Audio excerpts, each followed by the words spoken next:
আলাইকুম। কেমন আছেন আপনারা? আমি ভালো আছি।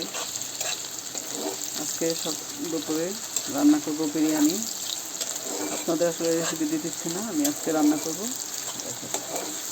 আমি আমার মতো করে তেলেতে রান্না করি। তেলের মধ্যে পেঁয়াজটা দিয়ে দিয়েছি, তারপর একটু বাদামি করে ভেজে নেব। আমার পেঁয়াজগুলো ভাজা বাদামি হয়ে গেছে। এখন আমি সব মশলা দিয়ে মেখে রাখা, ম্যারিনেট করে রাখা মাংসগুলো দিয়ে দেবো। এগুলো আর দেখাইনি আপনাদের।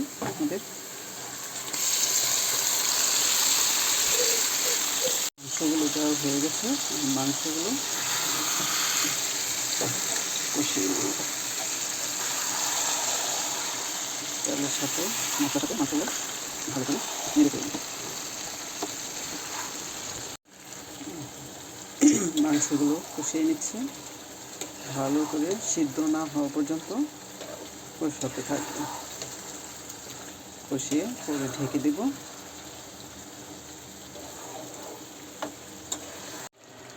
দেখুন মাংসগুলো কষানো হয়ে গেছে।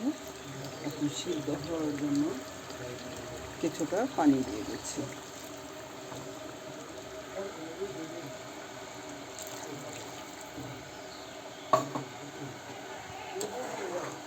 পানিটা দিয়ে দিয়েছি।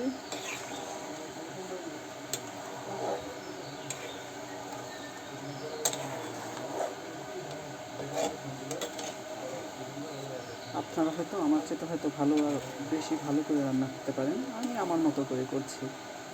আমি কীভাবে রান্না করি, খেতে অনেক মজা হয়। আমি আরেকটি চুলায় একটা কড়াই বসিয়ে দিয়েছি, সেখানে কিছু তেল গরম করতে দিয়েছি। এখানে কিছু আলু ভেজে নেব। আরেকটি চুলায় আমার মাংস সিদ্ধ হচ্ছে।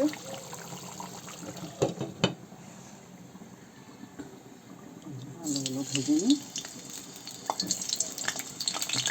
আমি একটু ফুড কালার দিয়ে দিয়েছি আলুতে।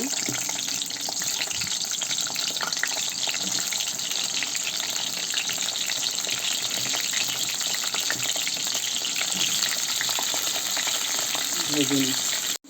তো আলুগুলো আমার ভাজা হয়ে গেছে। এখন আলুগুলো তুলে রাখবো। বিরিয়ানির জন্য আমার মাংসটা রেডি হয়ে গেছে। এখন বিরিয়ানির জন্য আমি চাউলটা রেডি করে নিই। চাউলটা ধুয়ে রেখেছি,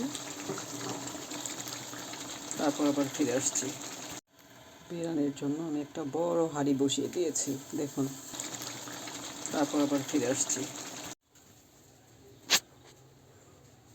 দেখুন তো আমার বিরিয়ানিটা কেমন হয়েছে।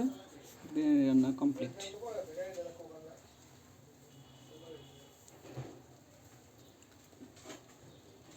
সবাই কমেন্ট করবেন অবশ্যই।